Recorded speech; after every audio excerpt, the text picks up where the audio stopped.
आज हम लोग बात करेंगे फोटोसिंथेसिस के लेक्चर सीरीज में नए टॉपिक का, जो आपका स्टार्ट होगा distribution of pigment molecules. Distribution of pigment molecule के बारे में आज हम लोग बात करेंगे।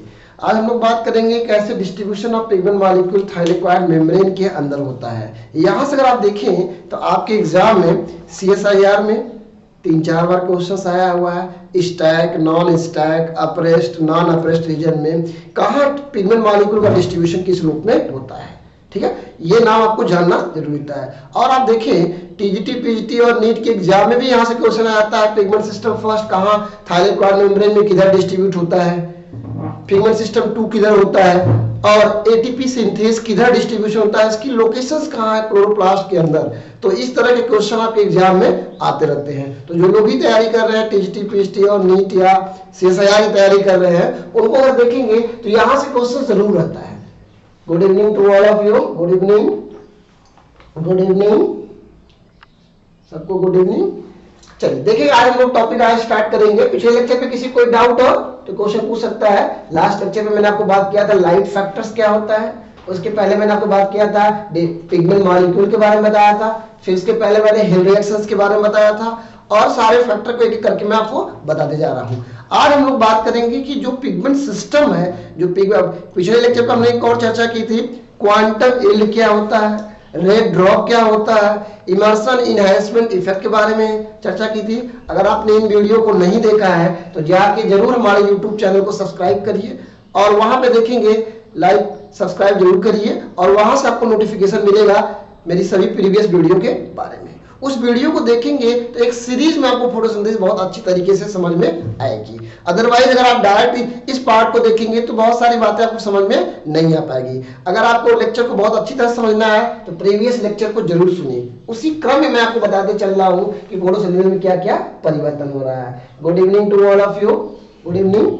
आज हम लोग बात करेंगे इसी क्रम में, देखेंगे कि कैसे डिस्ट्रीब्यूशन होता है, distribution of pigment molecule in thylakoid membrane. जैसा कि आप सभी जानते हैं कि क्लोरोप्लास्ट की एक स्ट्रक्चर देखिए बनी हुई है, जिसके अंदर ये क्या है, ये आपका ग्रेना होता है।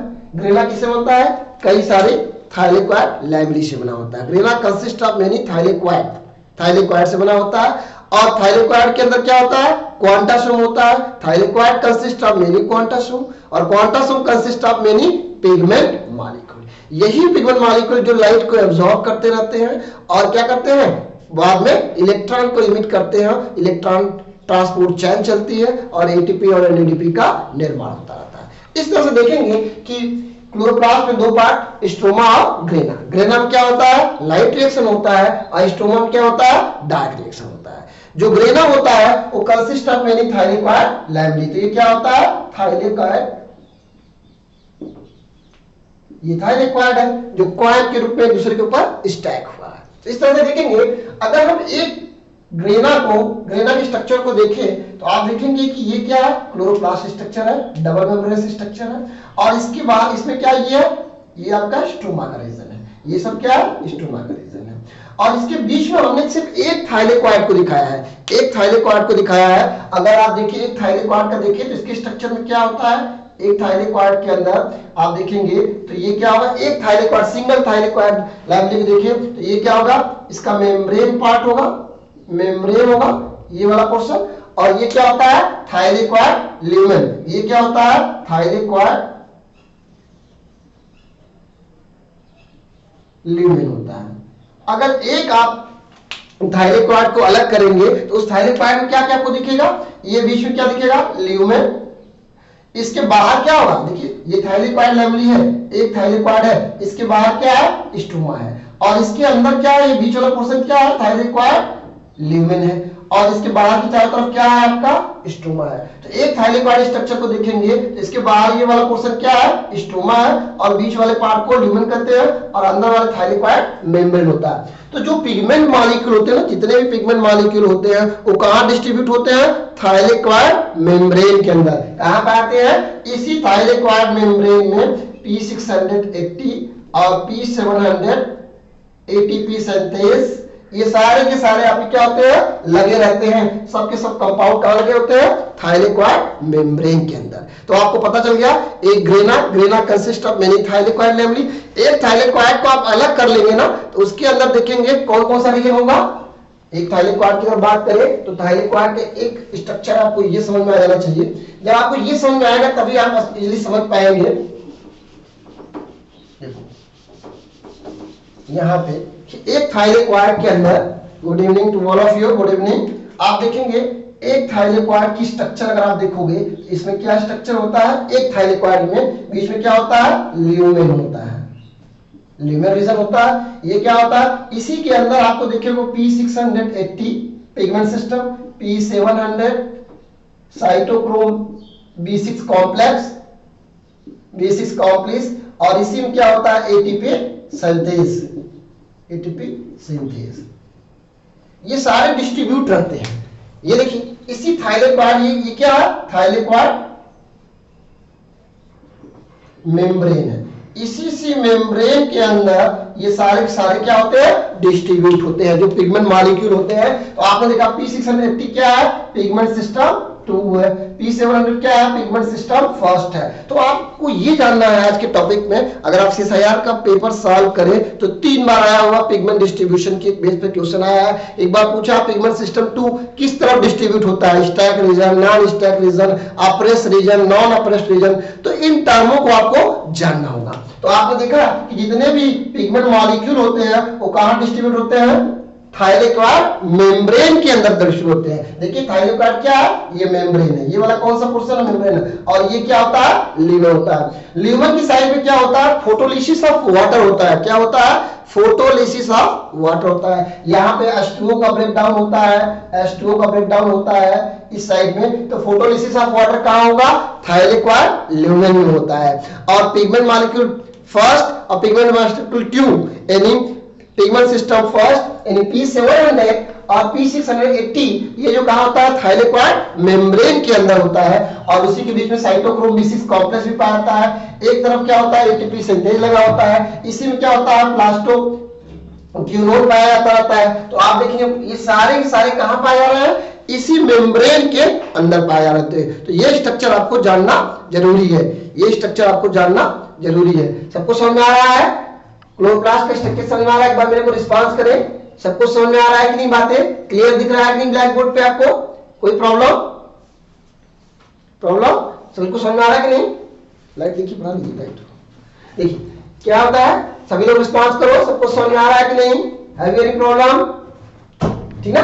चल सबको अगर समझ में आ रहा है तो अच्छी बात है, क्योंकि आप इस लाइव सेशन में देखेंगे आपको हर चीज का कंफर्म क्लियर कट होना चाहिए। और आज जो मैं समझाऊंगा ना बड़ा इंपॉर्टेंट है। आप देखोगे ना 3 क्वेश्चन CSIR का आपका ऐसे सॉल्व हो जाएगा, एक बार बस सॉल्व करके देखना, ठीक है। पेपर्स को प्रीवियस ईयर का आप देख लेना। तो आपको ये बात समझ में आ गया कि एक थाइलेकोइड में जो लैमेली है उसमें क्या होता है, बीच में ल्यूमेन होता है और साइड में क्या होता है, थाइलेकोइड मेम्ब्रेन होती है। और इस थाइलेकोइड मेम्ब्रेन के बाहर क्या पाया जाता है, स्ट्रोमा पाया जाता है।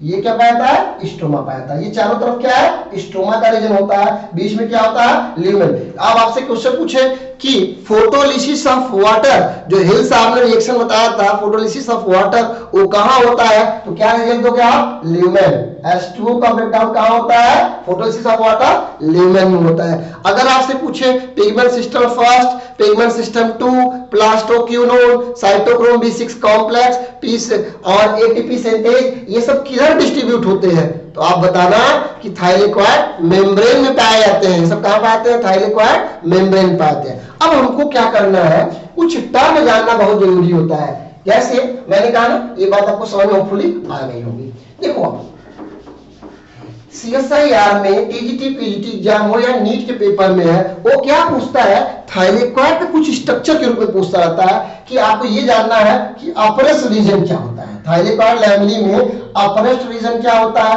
क्लोज रीजन क्या होता है, या स्टैक रीजन क्या होता है, ठीक है। ये टर्म क्योंकि एग्जाम में जो क्वेश्चन CSIR क्या आया हुआ है इस नाम से आया है। ये नहीं पूछता है थाइलेकोइड मेम्ब्रेन में कहां पाया जाता है, वो ये पूछता है किस रीजन में पाया जाता है, उन रीजन को जानना जरूरी है। दूसरा क्या होता है, नॉन अप्रेस्ड रीजन क्या होता है, या ओपन रीजन से क्या कहते हैं, या नॉन स्टैक रीजन थाइलेकोइड में कहां कहां पाया जाता है। तो आप देखोगे मैंने यहां पे क्या किया है, यहां पे मैंने क्या किया है, थाइलेक्वाइड लैमेली को, थाइलेक्वाइड लैमेली, ये थाइलेक्वाइड लैमेली जो कॉइल्स के रूप में एक दूसरे के ऊपर पड़ी रहती है ना, उनको ऐसे मैंने स्ट्रक्चर्स बना दिया है। अब आपको ये बात रिमेंबर कर लेना है कि किधर ओपन रीजन होता है, किधर क्लोज रीजन होता है। इसको जान जाएंगे तो क्वेश्चन एग्जाम को बहुत इजी हो जाएगा। तो थाइलेक्वाइड लैमेली को देखिए मैंने बनाया है, ये थाइलेक्वाइड लैमेली बनाया, और यहां पे आप देखोगे जो सबसे बाहर की तरफ रहेगा इसे कहेंगे ओपन रीजन। देखो सबसे बाहर तरफ जो होगा रीजन उसे क्या कहेंगे, ओपन रीजन कहेंगे। इसको कहेंगे ओपन रीजन। देखिए बाहर वाला क्या है, ओपन रीजन है, ये ओपन रीजन होगा सबसे बाहर की तरफ जो दिखेगा, ठीक है ना। जैसे मैंने कहा ना कि ये देखो थाइलेक्वाइड मेम्ब्रेन है, थाइलेक्वाइड मेम्ब्रेन है, और ये इधर क्या होता है, इधर ल्यूमेन होता है, ये ल्यूमेन है, और ये क्या है, मेम्ब्रेन है, मेम्ब्रेन का पार्ट है। और ये बाहर वाला क्या है, ओपन रीजन है, ओपन रीजन है। और जो इधर की तरफ पाया जाएगा, इस एरिया में जो पाया जाएगा वो क्या हो जाएगा, जो इस एरिया का रीजन होता है, इस एरिया का रीजन होता है, ये इधर जो जिसका डिस्ट्रीब्यूशन इधर पाया जाएगा वो क्या हो जाएगा, क्लोज रीजन। समझ आ रहा। जैसे थाइलेक्वाइड मेम्ब्रेन का जो बाहरी वाला पोर्शन रहेगा ओपन रीजन रहेगा। ओपन रीजन को क्या क्या कह सकते हैं, ओपन रीजन, ओपन रीजन या नॉन स्टैक रीजन, इसको ओपन रीजन या कहेंगे नॉन स्टैक रीजन। इसी को हम कह सकते हैं non appressed region, non appressed region, non appressed. इसका मतलब जो मेम्ब्रेन का बाहरी वाला पोर्शन है उसको कितने नामों से जानेंगे, non stack region, open region, non appressed region. और non stack non appressed region को ही सीएसआईआर में पूछ लिया कि उस साइड में थाइलेक्वाइड के बाहरी साइड में कौन सा पिगमेंट मॉलिक्यूल पाया जाता है, किसकी एबंडेंस ज्यादा होती है। ये क्वेश्चन सीएसआईआर में भी आया है और नीट में भी आया हुआ है। अगर आप देखिए पीजीटी के एग्जाम में उधर भी एक बार पूछ लेता है कि इधर डिस्ट्रीब्यूशन ज्यादा होता है। तो आपको ये बात जानना बहुत जरूरी है, ठीक है। तो आप देखेंगे अब आपको ये बात समझ आ गई कि non stack, open region, non appressed region किसको कहते हैं, थाइलेक्वाइड मेम्ब्रेन के बाहरी वाले हिस्से को कहते हैं। देखो जैसे ये ओपन रीजन, इधर मैंने क्या दिखाया, ओपन रीजन है, ओपन रीजन दिखाया हुआ है। और दूसरा जो रीजन मैंने यहां पे देखिए लाइनिंग खींचा हुआ है ना, ये लाइनिंग खींचा हुआ है, ये बीच वाला इसे क्या कहते हैं, क्लोज रीजन। देखो ये बीच में क्या है, क्लोज रीजन, ये वाला क्या है, क्लोज रीजन, ये क्या है, क्लोज रीजन है। क्लोज रीजन ये है, ये क्लोज रीजन, ये क्लोज रीजन और ये क्लोज रीजन, ये दोनों क्लोज रीजन था। क्लोज रीजन को क्या कहते हैं, अप्रेस्ड रीजन या कहते हैं स्टैक रीजन। अब आपसे सीएसआईआर में क्वेश्चन जो आया हुआ है यही पूछा था, उसने नाम बदल दिया, ये नहीं पूछा ओपन रीजन और क्लोज रीजन, उसने पूछ दिया स्टैक रीजन। एक बार सीएसआईआर पूछा है स्टैक नॉन स्टैक में डाल दिया, एक बार क्वेश्चन ने डाल दिया अप्रेस्ड रीजन और नॉन अप्रेस्ड रीजन। तो आपको इनको समझना होगा। तो आपको होपफुली ये बात समझ में आ गई होगी। थाइलेक्वाइड लैमेली में बाहर की तरफ जो होगा वो ओपन रीजन होगा, जो अंदर की तरफ होगा वो क्या होगा, क्लोज रीजन। ये भी क्लोज रीजन, ये भी क्लोज रीजन, ये भी क्लोज रीजन। और नीचे फिर से क्या ये है, ओपन रीजन है। ओपन रीजन को क्या कहते हैं, non appressed region, non stack region. अब हम जानते क्या है, अब हमको इसी थाइलेक्वाइड मेम्ब्रेन के अंदर, मैंने आपको क्या बोला, इसी मेम्ब्रेन के अंदर क्या होता है, pigment system first, pigment system two, इसी में आपको एटीपी सिंथेज, एटीपी सिंथेज सब पाए जाते हैं। एटीपी सिंथेज हुआ, प्लास्टोक्यूनोन हो गया, ये सब के सब इसी मेम्ब्रेन में पाए जाते हैं। कोई आउटर रीजन में ज्यादा पाया जाता है, कोई इनर रीजन में ज्यादा पाया जाता है, कोई यूनिफॉर्म डिस्ट्रीब्यूशन होता है। तो आपके एग्जाम में यही क्वेश्चन पूछ लेता है कि साइटोक्रोम B6 कॉम्प्लेक्स किधर पाया जाता है, ओपन रीजन की तरफ कि क्लोज रीजन की तरफ। तो साइटोक्रोम B6 कॉम्प्लेक्स क्या होता है, यूनिफॉर्म डिस्ट्रीब्यूशन होता है। मैं अभी आपको दिखाता हूं। तो देखोगे क्लोज रीजन की मैं बात करूं, क्लोज रीजन की बात करूं तो cytochrome B6 complex close reason की तरफ भी पाया जाएगा, ओपन रीजन की तरफ भी पाया जाएगा। यूनिफॉर्म डिस्ट्रीब्यूशन है। इसका मतलब क्या है, इस पूरी मेम्ब्रेन में साइटोक्रोम B6 कॉम्प्लेक्स कहीं भी पाया सकता है, ओपन रीजन की तरफ भी पाता है, क्लोज रीजन की तरफ भी पाता है, सेंट्रल रीजन भी पाता है। तो यूनिफॉर्म डिस्ट्रीब्यूशन किसका होगा, साइटोक्रोम B6 कॉम्प्लेक्स का होता है। ऐसे ही प्लास्टोक्यूनोन जो होता है, प्लास्टोक्यूनोन जो होता है मोबाइल कैरियर प्रोटीन होती है। कैसा होता है, मोबाइल कैरियर प्रोटीन। ये एग्जाम में बहुत आता है, which of the following pigment carrier protein molecule act as a mobile carrier protein in the thylakoid membrane। तो याद रखिएगा इस क्वेश्चन का, ये ऑलरेडी पीजीटी में भी आ चुका है, सीएसआईआर में भी आ चुका है। तो कौन होगा? प्लास्टोक्विनोन। प्लास्टोक्विनोन क्या होता है? Mobile carrier protein. मोबाइल का मतलब क्या? जो इधर भी जा सकता है, उधर भी जा सकता है, ओपन रीजन की तरफ भी जा सकता है और क्लोज रीजन की भी तरफ सकते हैं, ये कहीं भी मूव कर सकता है। तो ये क्या हो गया? प्लास्टोक्विनोन। साइटोक्रोम B6 कॉम्प्लेक्स कैसा हो गया? साइटोक्रोम B6 कॉम्प्लेक्स क्या हो गया? यूनिफॉर्म है। ये क्या है? यूनिफॉर्म है। ये क्या होता है? यूनिफॉर्म होता है।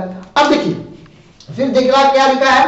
पिगमेंट सिस्टम 2 कहते हैं जो क्लोज रीजन होता है। अगर आप देखो ना, क्लोज रीजन की मैं बात करूं, थोड़ा इसको आप ऐसे समझो।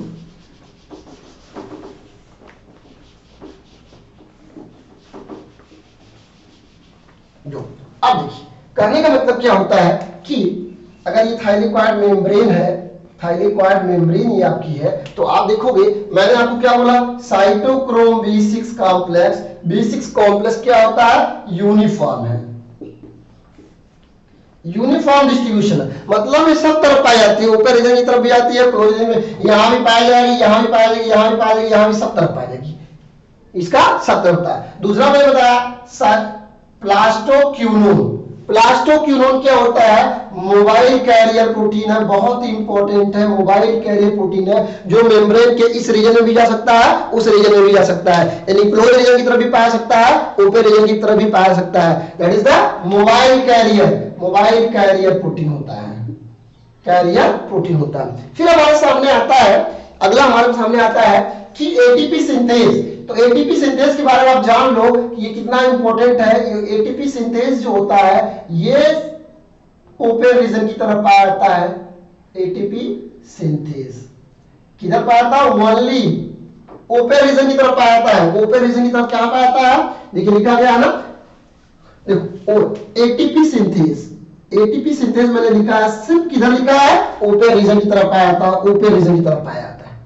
साइटोक्रोम B6 कॉम्प्लेक्स ओपन की तरफ भी पाया जाएगा और क्लोज की तरफ पाया जाएगा। यूनिफॉर्म डिस्ट्रीब्यूशन पूरी मेम्ब्रेन में पाया जाता है। Pigment system 2। Pigment system 2 open, देखिए अब क्या होता है कि आप देखो एटीपी सिंथेसिस किधर पाया जा रहा है? केवल ओपन रीजन की तरफ पाया जा रहा है, ओपन रीजन की तरफ पाया जाता है। ऐसे ही कहते हैं कि जो पिगमेंट सिस्टम सेकंड होता है, pigment system P680, pigment system second जिसे कहते हैं। पिगमेंट सिस्टम क्या होता है? ये ज्यादा पाया जाता है, मोर ये पाया सभी तरफ पाया जाता है, ओपन की तरफ भी पाया जाता है, क्लोज की तरफ भी पाया जाता है, लेकिन ये मोर अबंडेंट होता है। ये ज्यादा कहां पाया जाता है? मोर किधर पाया जाएगा? क्लोज रीजन की तरफ। ये कौन सा रीजन है? क्लोज होता है।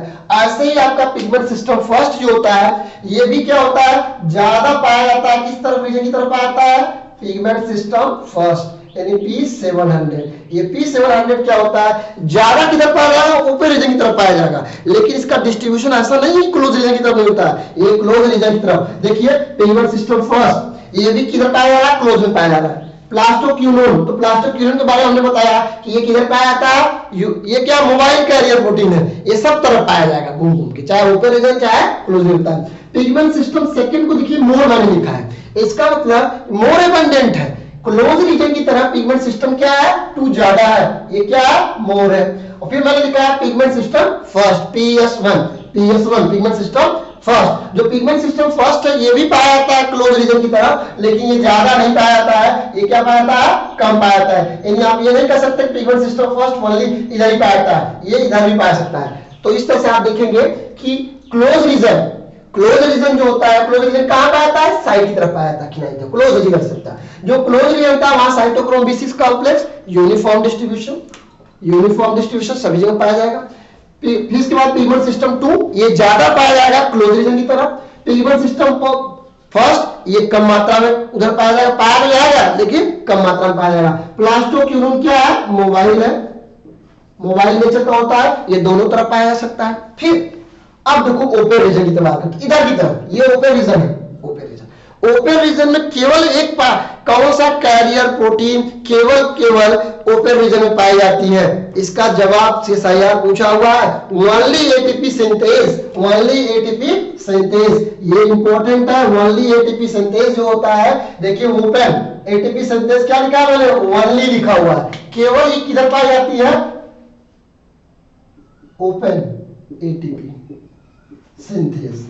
जो एटीपी सिंथेस प्रोटीन्स होती है, कैरियर प्रोटीन होता है, जो क्या करती है एटीपी के फॉर्मेशन में मदद करता रहता है। एटीपी सिंथेस जो होता है, जो क्या होता है एटीपी सिंथेस जो पंप होता है वो किधर लगा होता है, सिर्फ आउटर ओपन साइड की तरफ लगाता है। Only ATP synthase found in the open region. तो यहां पे मैंने लिखा ये इंपॉर्टेंट सीएसआईआर में क्वेश्चन आया हुआ था, ये सीएसआईआर में क्वेश्चन आया हुआ था। फिर लिखा है साइटोक्रोम B6 कॉम्प्लेक्स। तो साइटोक्रोम B6 मैंने बताया कि ये बाहर रीजन में पाया जाता है, अंदर रीजन में पाया जाता है। ये क्या मतलब यूनिफॉर्म डिस्ट्रीब्यूशन। फिर मैंने लिखा है पिगमेंट सिस्टम 2। तो पिगमेंट सिस्टम 2 के बारे में जान लीजिए कि पिगमेंट सिस्टम 2 ज्यादा किधर पाया जाता है, क्लोज रीजन की तरफ, कम मात्रा में किधर पाया जाता है, ओपन रीजन की तरफ पाया जाता है। वैसे ही पिगमेंट सिस्टम फर्स्ट जो होता है, पिगमेंट सिस्टम जो फर्स्ट होता है वो ज्यादा मात्रा में किधर पाया जाता है, ज्यादा अबंडेंट उसकी परसेंटेज रहती है ओपन रीजन की तरफ और कम मात्रा में रहती है क्लोज रीजन की तरफ। तो ये बात आपको सबको समझ में आएगी कि नहीं। ये क्वेश्चन सीएसआईआर का है। देखिए देखिए लिखा है ना, अप्रेस्ट में लिखा है, नॉन अप्रेस्ट का मतलब देखिए लिखा है ना, अप्रेस्ट का मतलब होता है दबा हुआ, जैसे कहते हैं ना, जैसे किसी ने लिखा है ना अप्रेस्ट का मतलब दबा हुआ, देखिए ऐसे क्लोज किया हुआ है। इस तरह से स्टैक रीजन जो बना होता है, जो बीच वाला पोर्शन होता है जो अंदर की तरफ है वो क्या है, अप्रेस्ट रीजन या स्टैक रीजन या क्लोज रीजन कहा जाता है। तो आपको सबको समझ में आया कि नहीं। रिस्पांस करो मेरे को एक बार सभी लोग मेरे को रिस्पांस करिए, सबको समझ में ये बात आई कि नहीं। स्टैक किधर होता है, नॉन स्टैक किसे कहते हैं, ओपन किसे कहते हैं, किसे क्लोज कहते हैं, ये टर्म आपको सबको समझ में आ जाना चाहिए। सीएसआईआर का पेपर उठा के देख लीजिएगा, 2015 2016 2017 के आसपास लगातार क्वेश्चन ऐसे आए हुए सीएसआईआर में, क्वेश्चन ऐसे ही आया हुआ है। उन पॉइंटों को मैं लिख दे रहा हूं। तो आपको समझ में आ गया कि नहीं, सबको समझ में बात आई कि नहीं। और डिस्ट्रीब्यूशन में किसको देख रहे हैं, pigment system first, pigment system 2, carrier protein को देखते हैं, एटीपी सिंथेस कॉम्प्लेक्स को देखते हैं। इनको हम देखते रहते हैं कि इनका डिस्ट्रीब्यूशन एटीपी सिंथेस का किधर होता है, साइटोक्रोम B6 कॉम्प्लेक्स का किधर होता है, पिगमेंट सिस्टम 2 का किधर होता है, पिगमेंट सिस्टम फर्स्ट का किधर होता है, और उसके बाद हम देखते हैं किसको है, प्लास्टोक्यूनोन का। इनका डिस्ट्रीब्यूशन हम देखते हैं कि थाइलेक्वायड मेम्ब्रेन में किस तरह से डिस्ट्रीब्यूट है, ये भी सीएसआईआर में एग्जाम में क्वेश्चन आता रहता है। अब देखो आप लोग, होपफुली ये बात आपको समझ में आई होगी।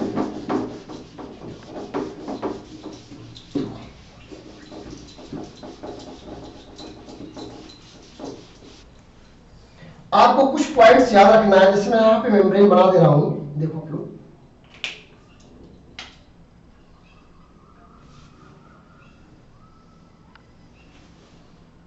ये थाइलेक्वायड मेम्ब्रेन है,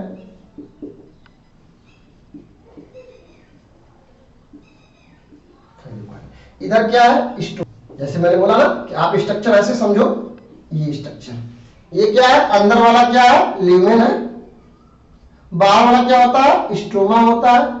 थाइलेक्वायड के बाहर क्या होता है, स्ट्रोमा होता है, और बीच वाला क्या होता है, मेम्ब्रेन। तो ये मेम्ब्रेन वाला पोर्शन, ये क्या है, मेम्ब्रेन, इनर पोर्शन होता है, ठीक है। अगर हम देखें डिस्ट्रीब्यूशन की बात करें तो डिस्ट्रीब्यूशन बेसिकली हम देखते क्या है, बेसिकली हम डिस्ट्रीब्यूशंस का देखते क्या है कि अगर डिस्ट्रीब्यूशन की हम देखें तो सबसे ज्यादा P680 जो होता है इधर की तरफ ज्यादा पाया जाता है, इधर की तरफ पाया जाता है। और कहते हैं कि इस मेम्ब्रेन के अंदर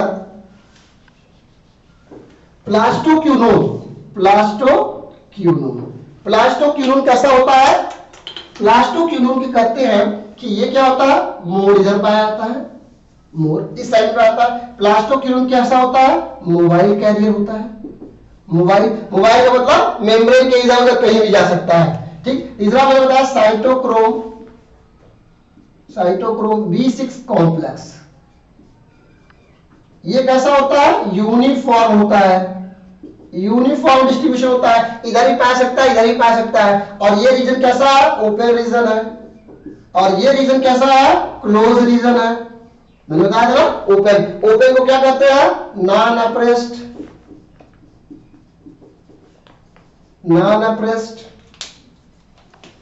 और नॉन स्टैक रीजन। तो इस तरफ जो पाले वाले आते हैं, तो आपको पता चल गया कि ये वाला पोर्शन जो साइटोक्रोम B6 कॉम्प्लेक्स क्या है, यूनिफॉर्म डिस्ट्रीब्यूशन है।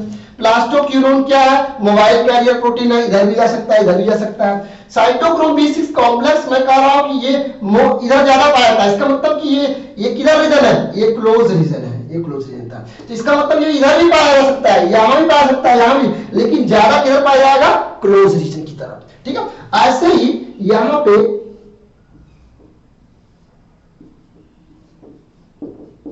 एटीपी सिंथेस, ये जो एटीपी सिंथेसिस होता है जिसकी सहायता से एटीपी का फॉर्मेशन होता रहता है, हाइड्रोजन जो क्या होता है, हाइड्रोजन आयन पंप से होता है, एटीपी सिंथेसिस जो होता है ये कहां पर आता है, ओनली ओपन रीजन।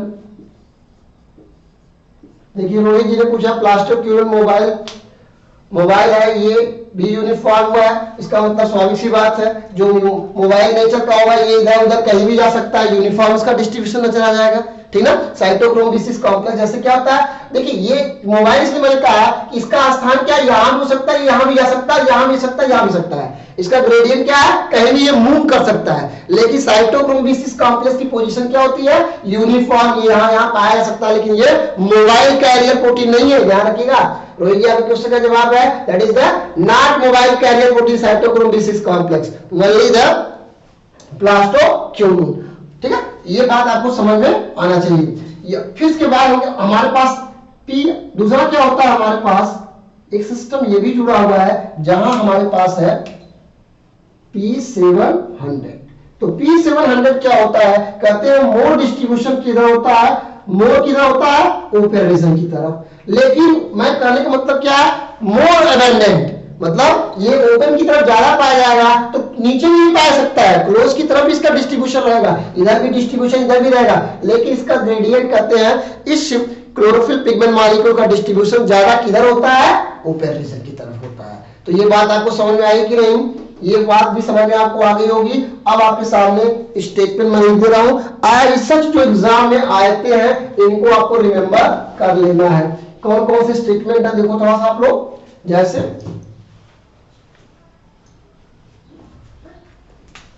पहला पॉइंट आपको ये याद रख लेना है, ATP synthase only found in open region. Open region का मतलब क्या, नॉन अप्रेस्ड रीजन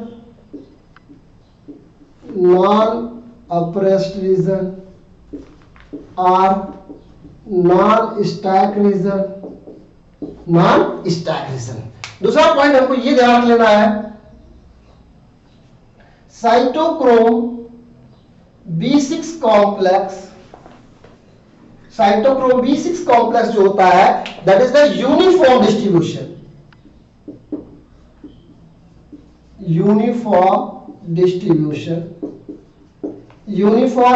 का मतलब ये सभी तरह मेम्ब्रेन के पाया जाएगा, यूनिफॉर्म डिस्ट्रीब्यूशन होता है। तीसरा पॉइंट ये आपको रिमेंबर कर लेना है कि पिगमेंट सिस्टम 2 यानी P680 plus light harvesting complex, जिसे कहते हैं antenna molecule, light harvesting complex are more abundant. ये तब याद रखिएगा, एबंडेंट कहा है, एबंडेंट लिखा गया है, मोर एबंडेंट टुवर्ड्स क्लोज रीजन। कहते हैं कि क्लोज रीजन की तरफ ये ज्यादा पाया जाता है। क्या इधर पाया जाता है, क्लोज रीजन की तरफ ये ज्यादा पाया जाता है, क्लोज रीजन की तरफ पाया जाता है। और क्लोज रीजन को क्या कहते हैं, अप्रेस्ड रीजन या कहते हैं स्टैक रीजन। याद रखिएगा, क्लोज रीजन की तरफ मोर एबंडेंट, याद रखिएगा, इसका मतलब ये ओपन तरफ भी पाया जाता होगा, सेंटर में भी पाया जाता होगा, लेकिन ज्यादा किधर पाया जाता है, टुवर्ड द क्लोज रीजन। जैसे देखिए इस तरफ, ये क्या क्लोज रीजन की तरफ पाया जाता है, मोर एबंडेंट की तरफ पाया जाता है। और एटीपी सिंथेस किधर पाया जा रहा है, ओनली द ओपन रीजन की तरफ, ओनली द ओपन रीजन। ये बात हो गया। साइटोक्रोम B6 कॉम्प्लेक्स क्या है, यूनिफॉर्म डिस्ट्रीब्यूशन सभी तरफ पाया जाता है। चौथा पॉइंट हमारे सामने आता है, पिगमेंट सिस्टम फर्स्ट या कहते हैं P700 plus light harvesting complex. Light harvesting complex क्या, antenna molecule, more abundant in open region, मतलब ओपन की तरफ ये ज्यादा एबंडेंट पाया जाता है। तो इसका मतलब ये CSIR में आज सच आया हुआ है क्वेश्चन, ये स्टेटमेंट आया हुआ है। ओपन रीजन को क्या कर देता है, non appressed region, non stack region करके दे दिया वहां पे। एक बार क्या किया, इसी क्लोज रीजन को क्या दिया, स्टैक रीजन दे दिया, ठीक है, अप्रेस्ड रीजन के दे दिया। तो आपको ये याद रहेगा, सबको याद रहेगा। और आपको पता है कि यहाँ पे plaster copper containing carrier protein कौन होती है, प्लास्टोसाइलिन का नाम सुना होगा। प्लास्टोसाइलिन को कहते हैं पीसी, कॉपर कंटेनिंग, सभी लोग जानते होंगे कॉपर कंटेनिंग से कहते हैं प्लास्टोसाइलिन। प्लास्टोसाइलिन किधर से जुड़ा होता है, प्लास्टोसाइलिन क्या होता है, ये एरिया कौन सा है, देखो ये एरिया किधर से जुड़ा हुआ है, लुमेन साइड से जुड़ा हुआ है। यानी लुमेन साइड से की तरफ से जो जुड़ती प्रोटीन है, कैरियर प्रोटीन, उसको क्या कहते हैं, प्लास्टोसाइलिन होती है। तो प्लास्टोसाइलिन किधर से जुड़ती है, लुमेन साइड की तरफ से, ये बात भी आप ध्यान रखना। और प्लास्टोसाइलिन क्या होती है, कॉपर कंटेनिंग कैरियर प्रोटीन होती है, कॉपर कंटेनिंग कैरियर प्रोटीन होती है। जो कॉपर कंटेनिंग कैरियर प्रोटीन होती है उसे कहते हैं प्लास्टोसाइलिन। तो प्लास्टोसाइलिन किधर से जुड़ी होती है, प्लास्टोसाइलिन, पीसी से कहते हैं प्लास्टोसाइलिन टुवर्ड्स ल्यूमेन साइट। ये ल्यूमेन साइट की तरफ से जुड़ी होती है। देखिए ल्यूमेन साइट, ये क्या है, ल्यूमेन है। सबको समझ में आ रहा है ना, प्लास्टोसाइलिन कॉपर कंटेनिंग कैरियर प्रोटीन होती है, जो क्या होती है, किधर से जुड़ी है, ल्यूमेन की तरफ से जुड़ी हुई है। देखो किधर से जुड़ी है। और एक आपका होता है फेरिडॉक्सिन, एफडी, जिसे फेरिडॉक्सिन क्या होता है, टुवर्ड्स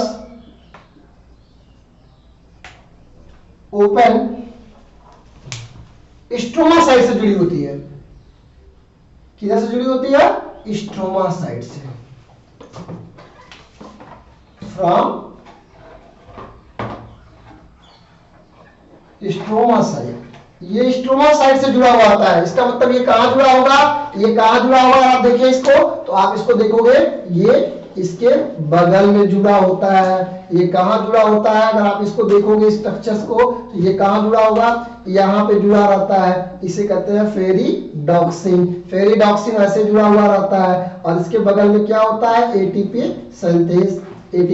सिंथेज जुड़ा होता है। तो फेरिडॉक्सिन किधर है, और ये रीजन क्या है, स्ट्रोमा रीजन है, ये स्ट्रोमा रीजन है। आपको ये भी बात समझ आ गई होगी कि फेरिडॉक्सिन किधर से जुड़ता है, फेरिडॉक्सिन किधर से जुड़ता है, एफडी किधर जुड़ता है, ओपन साइड यानी स्ट्रोमा साइड से जुड़ता है। प्लास्टोसाइलिन किधर से जुड़ता है, प्लास्टोसाइलिन किधर से जुड़ता है, लुमेन साइड की तरफ से जुड़ता है, कॉपर कंटेनिंग होता है। और प्लास्टोसाइलिन में क्या होता है, कहते हैं कि ये भी मोबाइल नेचर का होता है, ये भी क्या होता है, मोबाइल नेचर का होता है। फिर आपको आपके सामने plastoquinone mobile carrier, cytochrome B6 uniform, pigment system 2 किधर होता है, ज्यादा एबंडेंट होता है क्लोज रीजन की तरफ, पिगमेंट सिस्टम फर्स्ट किधर होता है, ज्यादा एबंडेंट होता है ओपन रीजन की तरफ, ठीक है। ये बातें आपको जानना। CSIR में ये सारे क्वेश्चंस आए हुए हैं, ये सारे क्वेश्चन एग्जाम में आपके आए हुए हैं, ऐसा क्वेश्चन एग्जाम में आए हुए हैं। जाके देखिएगा, सॉल्व करके देखिएगा, 3 क्वेश्चन आपको सी सेक्शन में ये सॉल्व हो जाएंगे। और यही लाइन भी याद कर लीजिएगा, ये जो लिखा है साइटोक्रोम यूनिफॉर्म, पिगमेंट सिस्टम 2 और light harvesting complex more abundant in the close region, और pigment system first more abundant in the open region, और plastocyanin toward the lumen side. याद रहेगा आप सभी को, सबको समझ में आया कि नहीं, रिस्पांस करो, मेरे को रिस्पांस करो, ये बहुत इंपॉर्टेंट है, बहुत इंपॉर्टेंट है। तो सभी लोग मेरे को रिस्पांस करिए, सबको समझ में आ रहा है कि नहीं, सबको समझ में आ रहा है कि नहीं, रिस्पांस करिए। जस्ट टेल मी एवरीवन, आप सबको समझ में आ गया ना। ये जो ऊपर मैंने लाइन लिखी ना, याद कर लेना, आज सच से CSIR में क्वेश्चन आता है, पीजीटी टीजीटी किसी भी एग्जाम को दे दो, ये लाइन याद रख लेना। एटीपी सिंथेज किधर पाया जाएगा, वही ओपन रीजन की तरफ। साइटोक्रोम B6 यूनिफॉर्म सभी तरह पाया जाएगा। पिगमेंट सिस्टम 2 मोर एबंडेंट और close region, pigment system first more abundant open region और प्लास्टोसाइलिन लूपर। और ये क्या होता है, कॉपर कंटेनिंग होता है, ये याद रखना, ये भी पूछा हुआ है पीजीटी के एग्जाम में। Copper containing carrier molecule, carrier proteins कौन होती है थायरोइड मेम्ब्रेन के अंदर, तो कौन होती है, प्लास्टोसाइलिन होती है। होपफुली ये बात आप सबको समझ में आ गई होगी। ठीक है, रोहित जी पूछ रहे हैं फियोफाइटिन, तो आपको ये बताना चाहिए कि सब कहां पाया जाएगा, इसी मेम्ब्रेन के अंदर में। अभी आपको जेड स्कीम बताऊंगा ना, तो जेड स्कीम में सब दिखेगा। अभी तुम लोग देखना जेड स्कीम के बारे में।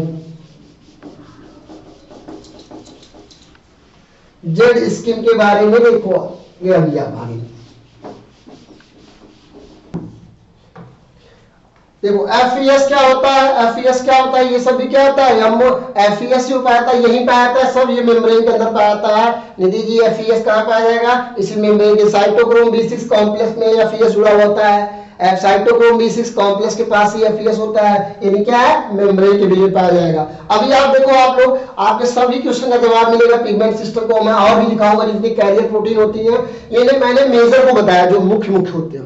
अभी आप देखोगे जेड स्कीम में थायरोइड लैमेली के अंदर, थायरोइड मेम्ब्रेन के अंदर सबका डिस्ट्रीब्यूशन में क्रम से पूछेगा। D1 D2 को आप पाई जाती है साइटोक्रोम, D1 D2 प्रोटीन आपके CSIR क्वेश्चन आया हुआ है, आपसे पूछा PS से PSB प्रोटीन कहां पाई जाती है, और D1 D2 प्रोटीन से जुड़ा हुआ कौन सा पिगमेंट सिस्टम होता है, ये भी क्वेश्चन आपके एग्जाम में है। PS से PSB से जुड़ा हुआ कौन सा पिगमेंट सिस्टम होता है, ये भी आपके CSIR एग्जाम में आया हुआ है। तो क्यू साइकिल क्या होती है, वो भी CSIR में आया हुआ है। तो इसके बारे में मैं चर्चा आगे करते जाऊंगा, अभी अगले लेक्चर पे देखो, अभी इससे जुड़ा हुआ है।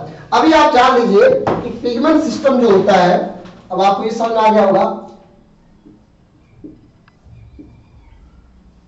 पिगमेंट सिस्टम, पिगमेंट सिस्टम क्या होता है बेसिकली, क्या मैंने आपको बताया था फोटोसिंथेसिस में क्या होता है।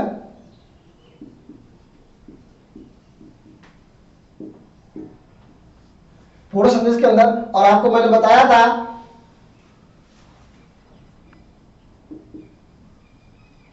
इमर्शन, एनहांसमेंट,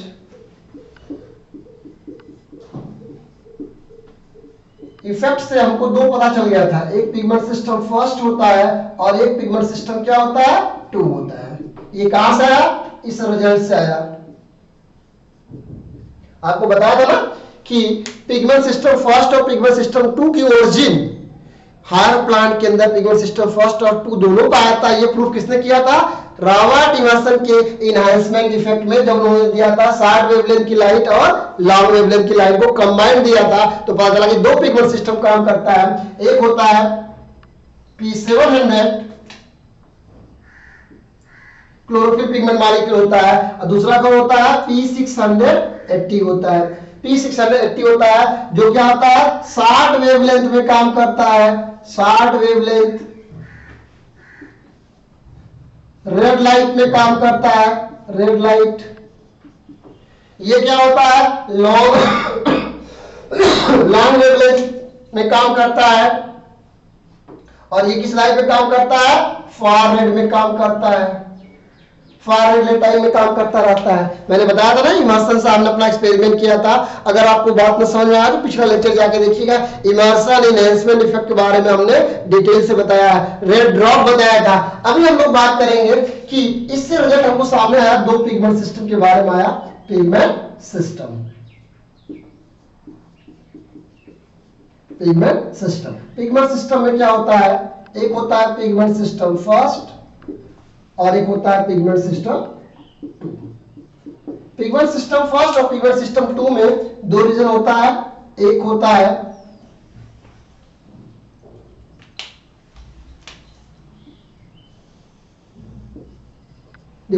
एक होता है light harvesting complex, light harvesting complex,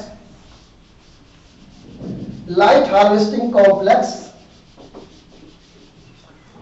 या उसको दूसरे कहते हैं, या कहते हैं antenna molecule, antenna molecule, light harvesting complex LHC, या दूसरा होता है रिएक्शन सेंटर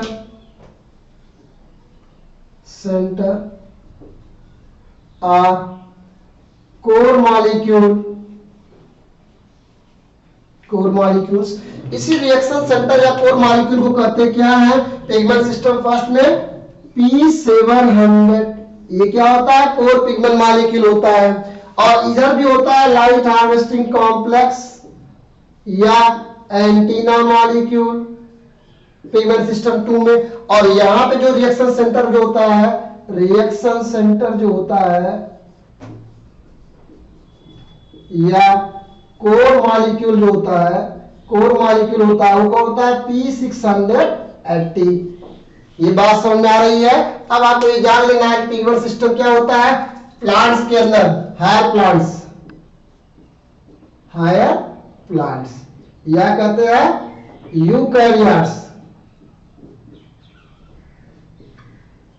यूकैरियोटिक्स के अंदर क्या होता है पिगमेंट सिस्टम 2 होते हैं, पिगमेंट सिस्टम फर्स्ट और पिगमेंट सिस्टम 2 होता है। पिगमेंट सिस्टम फर्स्ट में क्या मैंने आपको बताया ना पिगमेंट सिस्टम जो होता है पिगमेंट सिस्टम फर्स्ट की अगर आप बात करोगे तो पिगमेंट सिस्टम फर्स्ट में क्या होता है देखो आप लोग, तो आपको समझ में आ गया कि अब आपको ये कंफर्म हो गया होगा कि पिगमेंट सिस्टम 2 होता है, एक पिगमेंट सिस्टम फर्स्ट और pigment system 2। Pigment system first में भी क्या होता है 2 तरह के क्लोरोफिल पिगमेंट मॉलिक्यूल होते हैं। एक होता है लाइट हार्वेस्टिंग कॉम्प्लेक्स जो एंटीना मॉलिक्यूल की तरह करते हैं, लाइट को एब्जॉर्ब करते हैं बट इलेक्ट्रॉन को इमिट नहीं करते हैं। लाइट हार्वेस्टिंग कॉम्प्लेक्स क्या करते हैं no electron emission, no electron release, ये इलेक्ट्रॉन को रिलीज नहीं करते हैं लाइट हार्वेस्टिंग कॉम्प्लेक्स को। ये क्या करते हैं लाइट पड़ती है, फोटॉन एनर्जी पड़ती है तो उसको एब्जॉर्ब करते हैं और दूसरे पिगमेंट मॉलिक्यूल को यानी रेजोनेंस एनर्जी के रूप में एनर्जी को तो ट्रांसफर करते हैं but they can not emit the electron molecules, they transfer the energy as a resonance energy के रूप में ट्रांसफर करते रहते हैं। ठीक है, तो आपको ध्यान रखना है ये इलेक्ट्रॉन को इमिट नहीं करते हैं और ये लाइट हार्वेस्टिंग कॉम्प्लेक्स या एंटीना मॉलिक्यूल की तरह काम करते हैं, फोटॉन एनर्जी को क्या करते हैं ट्रैप करते हैं। जो रिएक्शन सेंटर होता है ये क्या करता है इलेक्ट्रॉन को इमिट करता है, जब इस पे लाइट पड़ती है तो ये क्या करता है इलेक्ट्रॉन को इमिट करता है। इसीलिए आप देखते हैं फोटोसिंथेसिस के अंदर 2 पिगमेंट सिस्टम होता है PS1 और PS2 और जो कोर मॉलिक्यूल होता है वहां पे जब लाइट पहुंचती है तो क्या करता है इलेक्ट्रॉन को इमिट करता है कि उसको हाई एनर्जी चाहिए और उस एनर्जी में क्या करता है फोटॉन एनर्जी जब उसमें पड़ती है तो क्या करता है इलेक्ट्रॉन को रिलीज कर देता है और यही इलेक्ट्रॉन क्या आता है जेड स्कीम में कैरियर प्रोटीन के द्वारा मूवमेंट करता है, इलेक्ट्रॉन ट्रांसपोर्ट करता है और इस इलेक्ट्रॉन ट्रांसपोर्ट पे एटीपी और NADP का निर्माण होता रहता है। इसका मतलब अगर जेड स्कीम को स्टार्ट होना है तो उसको कोर मॉलिक्यूल रिएक्शन सेंटर से गुजरना पड़ेगा, रिएक्शन सेंटर से ही इलेक्ट्रॉन निकलता है तभी जेड स्कीम स्टार्ट होती रहती है। किसी ने पूछा है कमांडो जी मोनोक्रोमैटिक लाइट, तो मैंने कल ही चर्चा किया था, लेक्चर को ढंग से लगता है सुना आपने नहीं। मोनोक्रोमैटिक लाइट का मतलब सिंगल कलर लाइट, जैसे मैंने कहा ना विजुअल रेडिएशन जो होती है विजुअल रेडिएशन, विजुअल में क्या होता था violet, indigo, blue, green, yellow, orange, ये अलग अलग की थी। तो इमर्सन साहब ने किस लाइट को चेक किया था रेड लाइट को चेक किया था। रेड लाइट को डाला तो देखा क्या 650 एनम से जैसे क्रॉस करता है 600 650 660 670 तो क्या होता था क्वांटम विल बढ़ते चली जा रही थी। लेकिन 680 एनम की लाइट जैसे क्रॉस किया और देखा क्या रेट ऑफ फोटोसिंथेसिस एकाएक डिक्लाइन कर गई, कम हो गई और वो रेड रीजन में थी इसलिए उन्होंने कहा रेड ड्रॉप। तो आपको समझ में आया मोनोक्रोमैटिक लाइट का मतलब सिंगल कलर लाइट, जैसे रेड लाइट को दिया उन्होंने टेस्ट करने के लिए, किसको दिया था रेड लाइट को दिया था और रेट ऑफ फोटोसिंथेसिस को मेजर करने का प्रयास किया। ठीक है, होपफुली आपको समझ में आ गई होगी। अभी देखिए तो आपको ये बात समझ में आ गया कि पिगमेंट सिस्टम फर्स्ट जो होता है जैसे मैं बोल रहा हूं P700 ये क्या है पिगमेंट सिस्टम फर्स्ट में है, पिगमेंट सिस्टम फर्स्ट। P700 जो होता है ये क्या करता है देखो आप लोग P700 प्लस जब ये इलेक्ट्रॉन को इमिट करता है, इलेक्ट्रॉन को रिलीज करता है और इसके बगल में कौन होते हैं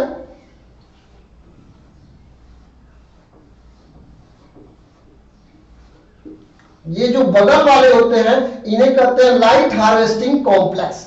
इसे क्या कहते हैं, ये जितने इधर के हैं ये सारे के सारे क्या है, लाइट हार्वेस्टिंग कॉम्प्लेक्स, या कहते हैं एंटीना मॉलिक्यूल, एंटीना मॉलिक्यूल कहते हैं।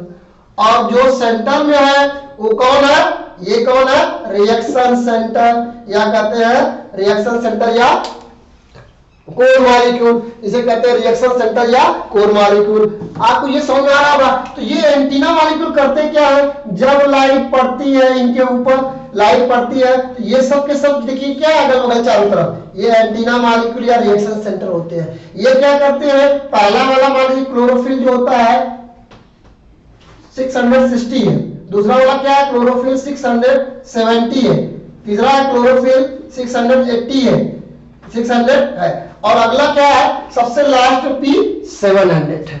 अगर आपने लाइट दिया फार रेड लाइट दिया, far red light, far red light को मैंने कितना बताया था, फार रेड लाइट कितना बताया था 680 nm से, 680 nm से एबव, 680 nm से होगा, और 750 nm या कहते हैं 780 nm की जो लाइट बीच की लाइट जो होती है उसे कहते हैं फार रेड लाइट।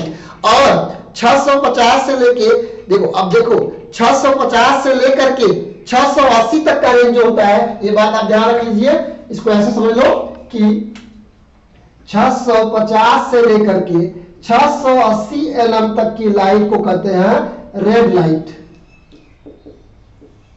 और 680 से लेकर के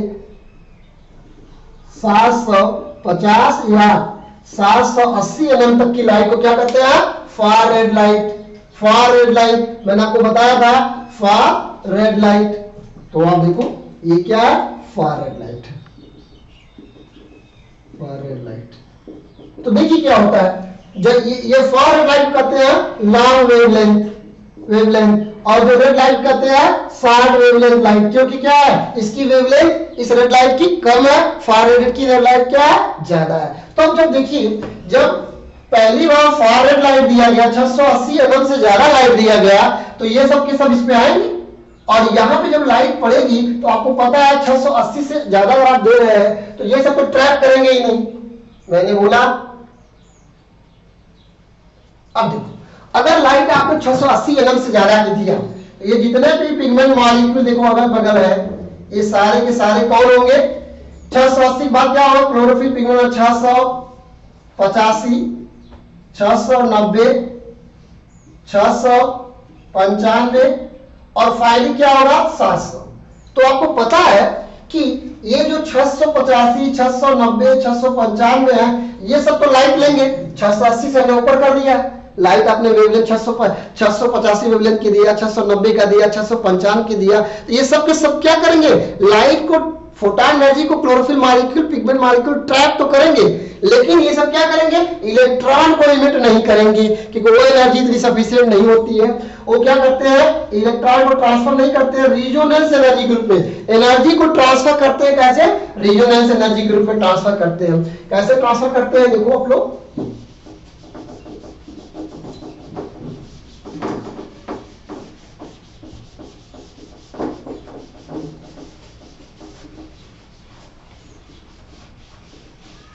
ये सब क्या करते रहते हैं, देखिए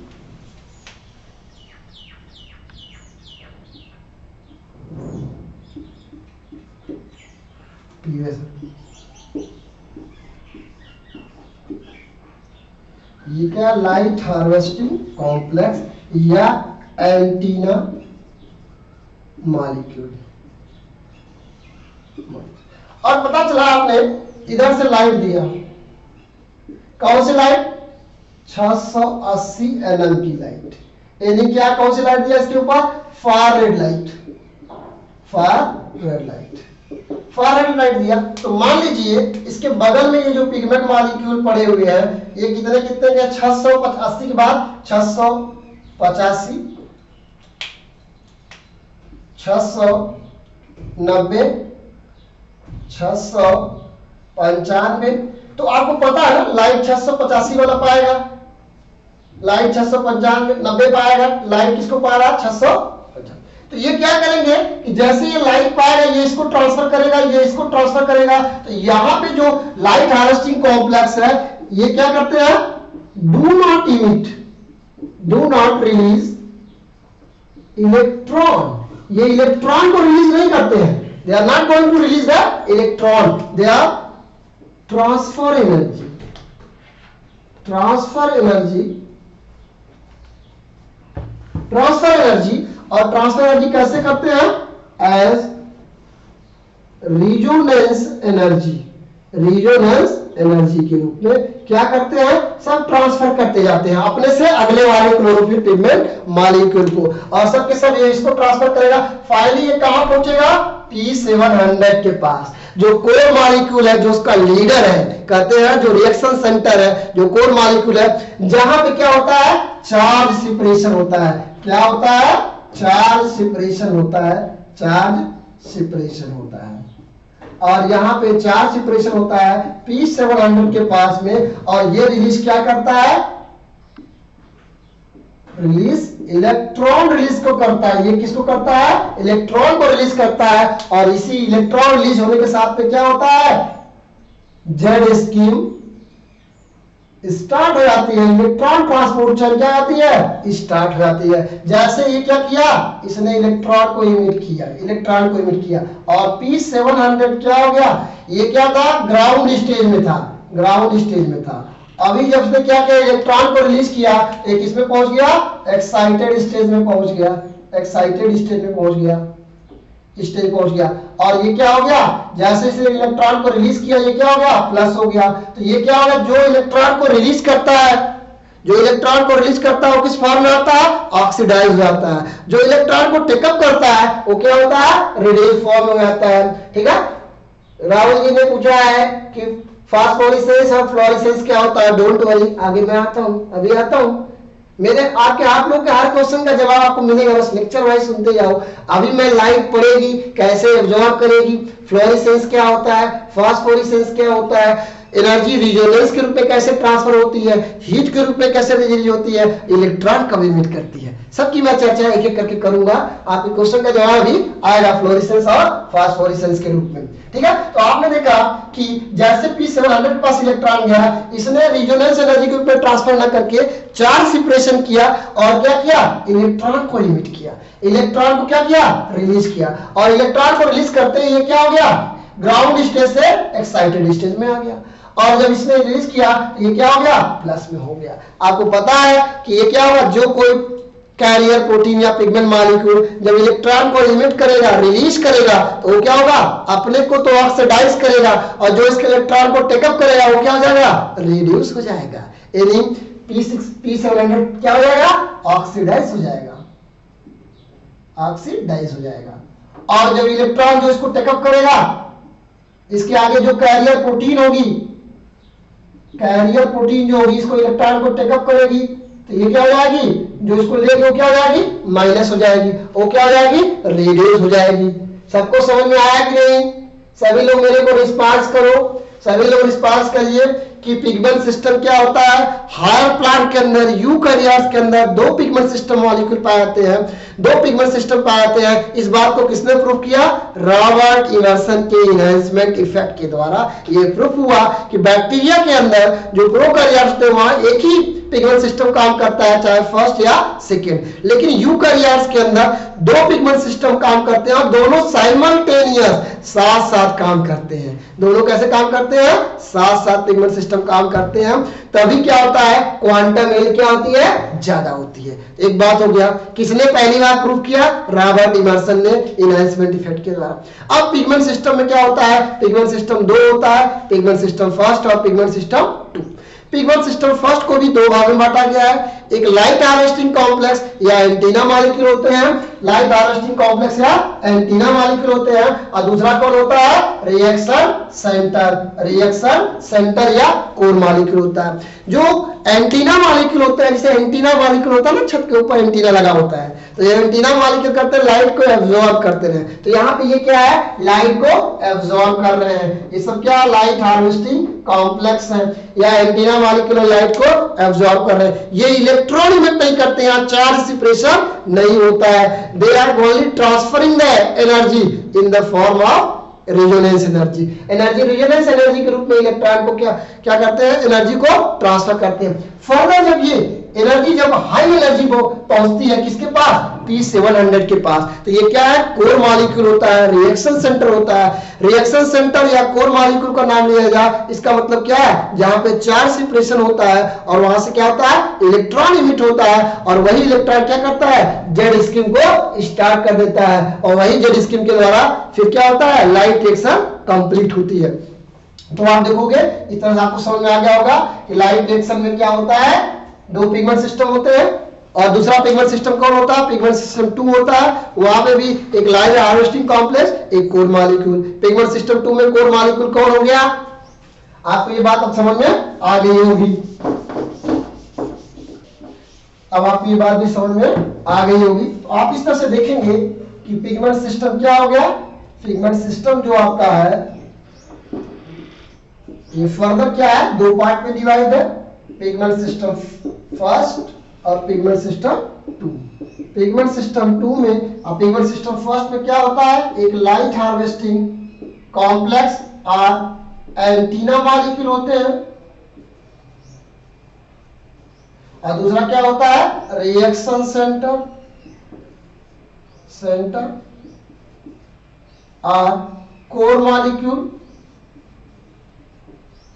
जो कोर मॉलिक्यूल मैंने आपको बता दिया ये कौन इसके पास होता है, पिगमेंट सिस्टम में P700, जो क्या कर रिलीज करता है, इलेक्ट्रॉन इमिट करता है, इलेक्ट्रॉन रिलीज करता है। और ये सब क्या करते रहते हैं, ये सब क्या करते रहते हैं, ये सारे के सारे रेजोनेंस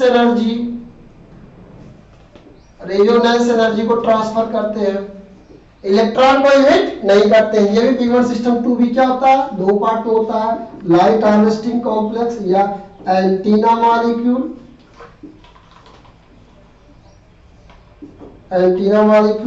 और दूसरा होता है रिएक्शन सेंटर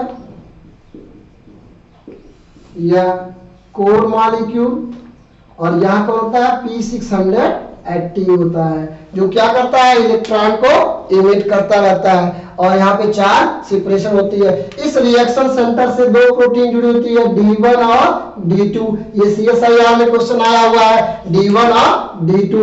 और यहाँ पे पिगमेंट सिस्टम फर्स्ट से जो दो प्रोटीन जुड़ी होती है, इसे कहते हैं PSA और PSA